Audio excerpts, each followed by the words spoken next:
Hey everybody, this is Dr. Maples. Welcome back to 5 Minute Sociology. And today we're going to talk about George Herbert Mead's I and Me. I'm going to explain these terms. I'm going to give you some examples. I'm even going to tell you 100 years later why these ideas are still important today. We got a lot to do today, so what do you say we get started? George Herbert Mead was fascinated with the construction of the self and how the individual was shaped by the situations happening around them. He formalizes his idea of I and me back in 1913, but this is something he'd been using in his research and in his classroom long before that. Now, he saw I and me as sort of two extreme poles of the self. One, I being this very unfiltered version of the self, and me being this very socialized version of the self. This disagreement between these two poles and the constant process between them helps to shape how we understand who we are. Now, we do need another piece in this to really understand it, and that's the generalized other, which has its own 5 minute sociology video. The generalized other is an idea that helps us encapsulate all these expectations that are placed on us by other people, by society, and even by ourselves. Every day we make decisions and think about the generalized other. Is this a good idea? Is this a bad idea? What would my grandmother think of this? And so forth. I also want to give you a sentence that I came up with that helps us remember all of these ideas in sequence.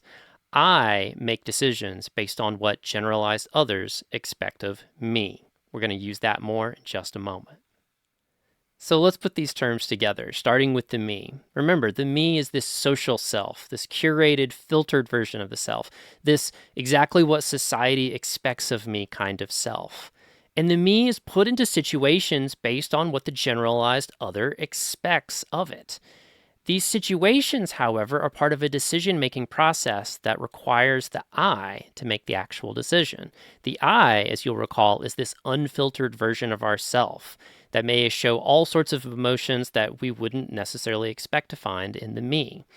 The I makes decisions based on the situations that the me is facing. And in making that decision, are you ready for this? Creates a new me that represents ourself, our true self that we're trying to claim here. And in doing so, it also creates yet another round of decision making that will have to happen, where the I looks at the situation that the me finds itself and makes a decision.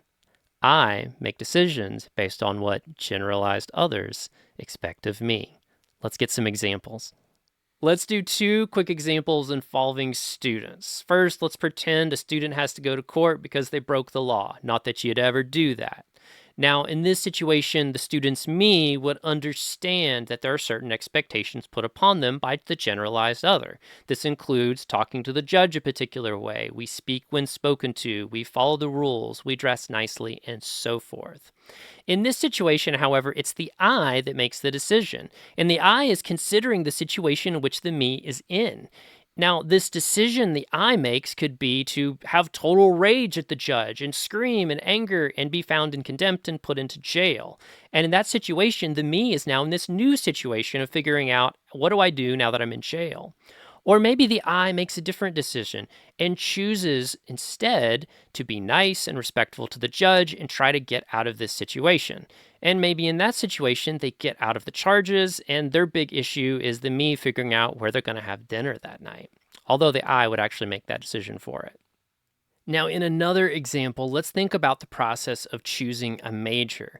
The me as a student is going to consider the generalized other, which is often what your parents might expect you to take as a major. Likewise, you'll be thinking about social situations like the economy and what jobs might be out there.